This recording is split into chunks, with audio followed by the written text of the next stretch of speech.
呢個咁靚仔嘅布朗尼，外邊點都要賣30-40蚊一個吧？但係咧喺呢度咧1/3價錢唔使就可以用微波爐整出嚟，而且咧仲相當簡單添。唔信啊，我哋即刻上價錢。咁我哋咧攞隻紙杯啦，放入4片呢一個脆多多啊，然之後咧再嚟加牛奶，加到咧浸過佢就 OK 啦。攞隻筷子咧篤爛佢，一定要篤到好爛㗎喎。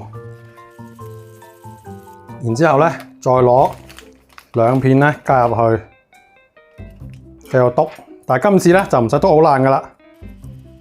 咁做到咁樣嘅狀態咧，咁我哋呢個蛋糕胚咧就基本上備好啦。然之後咧，我哋就放入我哋嘅微波爐啦。我哋開高火1分鐘。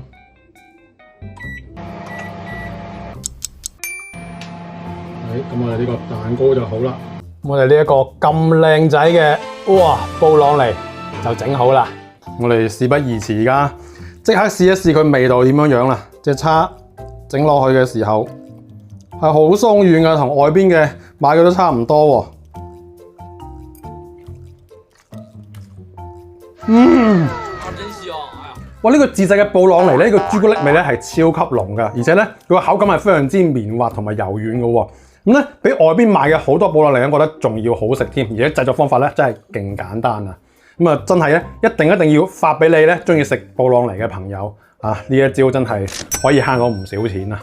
好啦，我哋今期又做到好嘢食啦，要少得唔得？你力幫你測，我哋下期再見啦，拜拜。